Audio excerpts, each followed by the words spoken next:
오늘 말씀은 사무엘 상서 5장 1절에서 12절까지의 말씀입니다.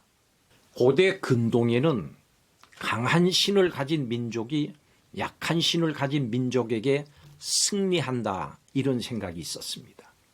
블레셋 사람들은 에베네셀에서 이스라엘을 크게 무찌르고 의기양양한 모습으로 하나님의 궤를 가지고 블레셋의 수도와 같았던 아스돗으로 돌아왔습니다. 아마도 그들이 섬기는 신 다곤이 이스라엘이 섬기는 여호와보다 강하다고 생각했을 겁니다.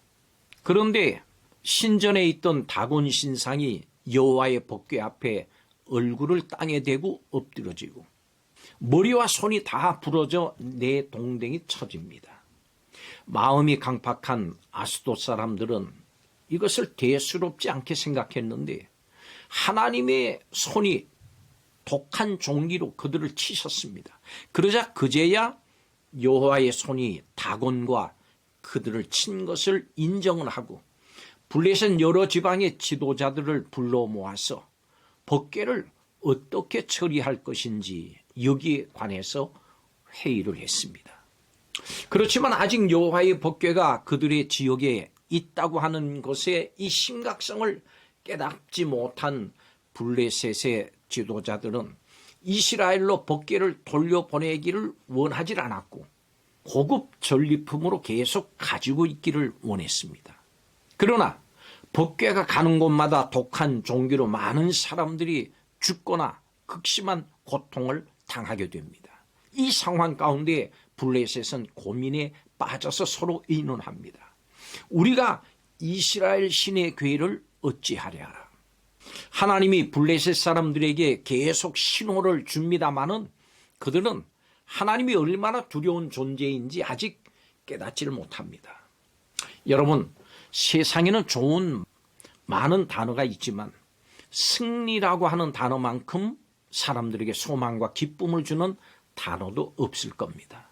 사람들은 늘 승리하지 못하고 실패할 수 있지만 하나님은 반드시 언제나 승리하시는 하나님이십니다. 이것과 관련해서 오늘 말씀에서 하나님은 어떤 분이신지 여기에 대해서 좀 더 살펴보도록 하겠습니다. 첫째로 하나님은 이기시는 하나님입니다. 이스라엘을 물리친 후에 아스돗 사람들은 언약궤를 전리품으로 취급을 해서 이스라엘을 모욕을 했고 여호와에 대한 승리를 단정지었습니다. 그렇지만 여호와께서 패배하신 것이 아닙니다. 이스라엘에 대한 하나님의 심판이었을 뿐입니다. 블레셋 사람들은 자기들의 다곤 신이 이스라엘의 신을 이겼다고 생각을 해서 여호와의 궤를 다곤 신전에 두었습니다. 그런데 어떤 일이 일어났습니까? 다곤이 여호와의 궤 앞에 엎드려 있었습니다. 한 번이 아니라 두 번씩 그렇게 됐습니다. 두 번째는 머리와 손이 다 끊어져 있었습니다.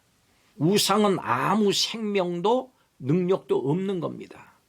우상을 위해 사람이 있는 것이 아니고 사람을 위해서 우상이 존재합니다.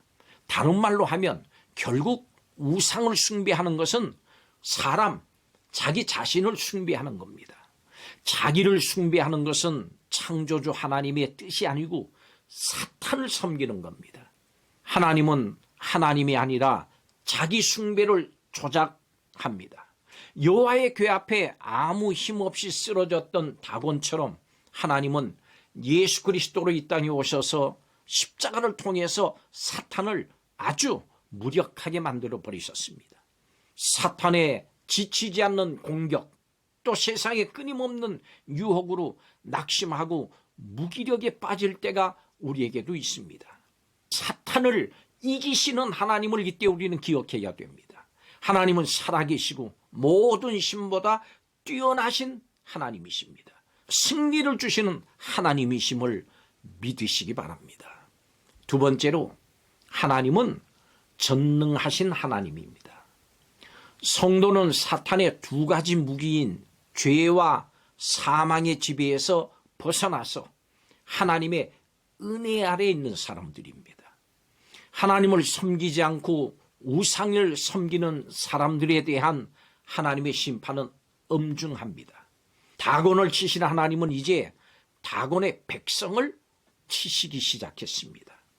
하나님의 전능하신 능력이 독종의 재앙을 블레셋 전 지역으로 퍼지게 했습니다. 블레셋 사람들은 여호와의 궤를 옮기면 되겠지 이렇게 생각했지만 큰 능력을 드러내신 하나님 앞에서 그 모든 것이 허사로 돌아갔습니다. 하나님의 능력이 가장 크게 드러난 것은 바로 예수 그리스도 안에서입니다. 하나님은 예수님을 죽은 자 가운데서 살리셨습니다. 그 예수님이 바로 교회의 머리가 되십니다. 예수님은 예수님의 몸된 교회를 은혜와 능력으로 지금도 다스리고 계십니다. 성도는 예수님의 능력을 의지해서 날마다 세상의 공격과 사탄의 유혹을 이기고 이 땅에 우뚝 섭니다. 예수, 그 이름에 능력이 있습니다. 예수님의 이름을 부르십시오. 예수님의 이름은 승리의 이름입니다. 마지막 세 번째로 하나님은 심판하시는 하나님입니다. 블레셋 사람들은 여호와의 궤를 다시 이스라엘로 옮겨보려고 노력했습니다마는 하나님의 엄중한 심판을 피할 수는 없었습니다. 그들은 하나님의 환난을 피해보려고 노력을 했습니다마는 결코 심판을 피할 수 있는 것은 아니었습니다. 하나님의 은혜 아래 있지 않은 자는 하나님의 심판 아래 신음할 수밖에 없습니다. 인간의 어떤 노력으로도 하나님의 진노를 피할 수는 없습니다. 하나님을 섬기지 않고 우상을 섬기면서 자기 마음대로 살아가는 자의 그 마지막은 하나님의 심판으로 비참하게 돼서 슬피 우는 그것뿐입니다. 그들이 할 수 있는 것은 다만 하늘에 사무치도록 우는 것 그것밖에는 없습니다. 여기에는 단 한 사람도 예외가 없습니다. 하나님을 섬기지 않고 우상을 섬기는 자의 마지막 운명을 결코 우리가 가볍게 여겨서는 안 됩니다. 우리는 예수님이 자신을 믿지 않는 유대인을 향해서 바깥 어두운 데서 쫓겨나 거기서 슬피 울며 이를 갈게 되리라 이렇게 하신 심판의 말씀을 기억해야 합니다. 이 말씀을 기억할 때 성도는 하나님 앞에 겸손하게 엎드리는 예배자로 살아갈 수 있습니다. 우리는 하나님께 대한 죄의 진노가 얼마나 큰지를 남김없이 철저하게 심판하신 십자가를 통해서 알 수 있습니다. 하나님은 하나님께 대한 죄를 심판하시는 하나님이십니다. 하나님은 이기시는 하나님입니다. 전능하신 분이십니다. 심판하시는 분이십니다. 사탄의 공격이 아무리 강하고 세상의 유혹이 빗발치더라도 이 하나님을 믿고 의지하고 주님 안에 있는 사람은 언제나 어디서나 넉넉히 이길 수 있습니다. 이 하나님은 영영이 우리의 하나님이시라 우리를 죽을 때까지 인도하시리로다.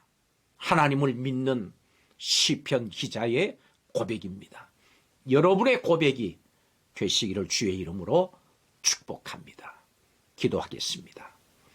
언제 어디서나 승리하시는 승리의 하나님, 전능하신 하나님, 심판의 하나님을 인해서 감사를 드립니다. 우리의 승리 되시는 만군의 하나님을 경외함으로 이제는 심판이 아니라 하나님의 백성으로 축복을 받는 성도들, 예수님을 따라 내가 세상을 이기었노라 믿음으로 당당하게 외치며 승리하며 사는 성도들이 다 되게 하여 주시옵소서. 우리를 승리하게 하시는 예수님의 이름으로 기도하옵나이다. 아멘.